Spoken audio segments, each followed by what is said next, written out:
अब अमेरिकन अगर अपसेट है तो पाकिस्तान और बांग्लादेश भी अपसेट है। ठीक है ना जी, क्योंकि अब पाकिस्तान और Bangladesh will not be able to compete into the European markets. ये फ्री ट्रेड एग्रीमेंट हमारे साथ तो नहीं है, तो इंडियन बिजनेसमैन एक्सपोर्ट करेगा ना।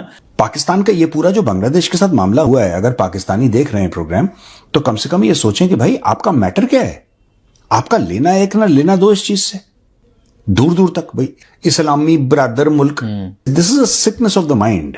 हम बात कर रहे हैं डीग्लोबलाइजेशन की, हम बात कर रहे हैं डीग्लोबलाइजेशन की, वो ग्लोबलाइजेशन की बात कर रहे हैं। ईयू को बहुत ज्यादा एडवांटेज हो गया, इंडिया को बहुत ज्यादा एडवांटेज हो गया। तो हमें कहते हैं लोग कि क्या ये डोनाल्ड ट्रंप पीड़ित संगठन बन रहा है जिनको वो तंग कर रहे हैं।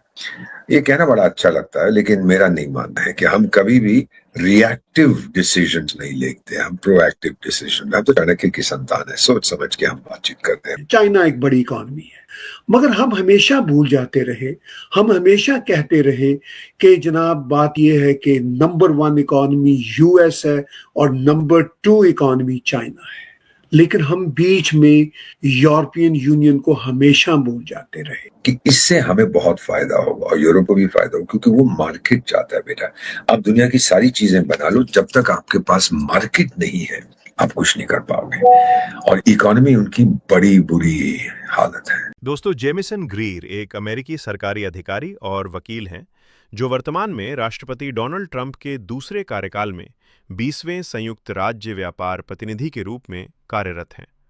उन्होंने एक अमेरिकी न्यूज़ चैनल फॉक्स बिजनेस के साथ इंटरव्यू में कहा कि भारत और ईयू की फ्री ट्रेड डील को एक बहुत अच्छी डील बताया है।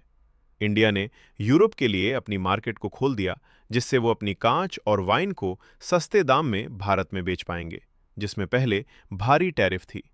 इस डील से पाकिस्तान और बांग्लादेश की टेक्सटाइल इंडस्ट्री बर्बाद हो जाएगी, क्योंकि ईयू ने इंडिया को फ्री ट्रेड दे दिया, जिसके बाद भारत कम टैरिफ से ज्यादा सामान बेच पाएगा, जो पहले पाकिस्तान और बांग्लादेश के लिए एमएसपी के कारण उनके कपड़े यूरोप में ज्यादा बिक रहे थे।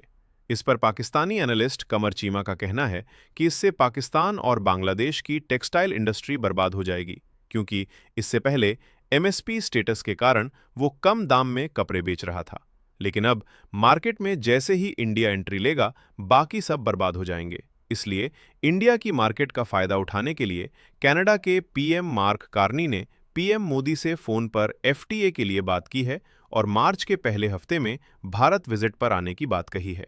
इसके साथ ही ब्राजील के प्रेसिडेंट लूला डी सिल्वा भी 19 से 21 फरवरी को एआई इम्पैक्ट समिट में हिस्सा लेने आने वाले हैं, और इस दौरान ब्राजील के साथ भी एफटीए साइन होने की पूरी संभावना है। कि आप जो है, हम बात कर रहे हैं डीग्लोबलाइजेशन की, हम बात कर रहे हैं डीग्लोबलाइजेशन की, वो ग्लोबलाइजेशन की बात कर रहे हैं। ईयू को बहुत ज्यादा एडवांटेज हो गया, इंडिया को बहुत ज्यादा एडवांटेज हो गया। ठीक है जी, अब 96 से 7% जो India EU exports to India है, खत्म, उसके ऊपर कोई टैरिफ्स नहीं है। इंडिया की भी 97% जो टैरिफ लाइन है वो खत्म। अब मुझे सिर्फ आप इतना बता दें, just tell me this one big thing, आप सिर्फ मुझसे इतना बता दें कि how come this is going to be like this is going to take advantage. ये एडवांटेज किस तरह इंडिया के, ये बहुत बड़ा एडवांटेज होने वाला है। और बांग्लादेश की जो मार्केट है, ये इंडिया क्रैश कर देगा। ये अब सुनिएगा, and this will be a challenge for Pakistan as well. ये जरा सुनिए कि गोयल साहब क्या कह रहे हैं। Now, earlier in the day, you used to always ask us, the press used to always ask us, that why is Bangladesh able to export $30 billion worth of textiles and India is such a small player? Because Bangladesh, being a least developed country, LDC, had zero duty access.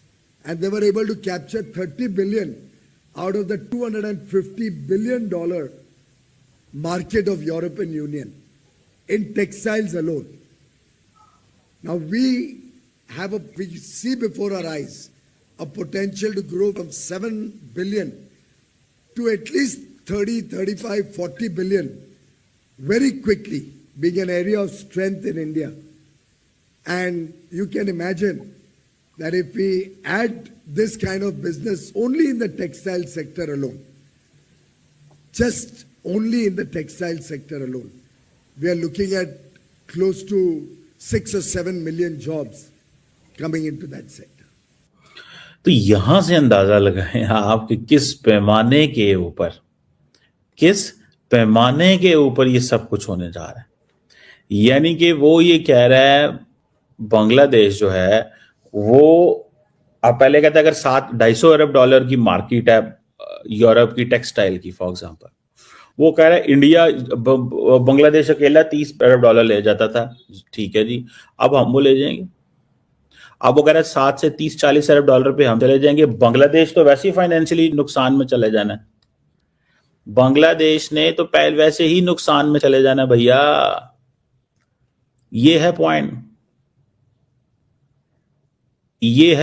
India को advantage ये है कि India अपनी ये जो D dollarisation है इसको लेकर के, ठीक है जी,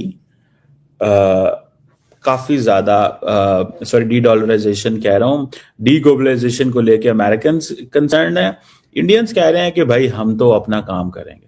अब फॉर एग्जांपल ये जो जिसे मैं कह रहा हूं कि इंडिया ने 97% जो वो हो रहा है तो खत्म। मदर ऑफ ऑल डील्स की बात हो रही है आज, और होगी भी क्यों नहीं, क्योंकि हम एक ऐसे ब्लॉक की बात कर रहे हैं यूरोपियन यूनियन की जिसमें 27 कंट्रीज की बात की जाती है, ग्लोबल इकोनॉमी के 25% शेयर की बात हो रही है, यानी 1/4 शेयर की बात हो रही है, और साथ ही करीब 2 बिलियन लोगों की बात हो रही है। जब हम बात कर रहे हैं भारत और ईयू के बीच ये जो डील हुई है, ये जो संधि हुई है जिसमें स्ट्रेटेजिक और डिफेंस के हिसाब से भी जो काफी क्रूशियल है, तमाम पहलुओं से को हम समझेंगे। एम्बेसडर दीपक बोरा मेरे आप सबके फेवरेट है, बहुत बहुत स्वागत है सर। नमस्कार, धन्यवाद, आभार सर।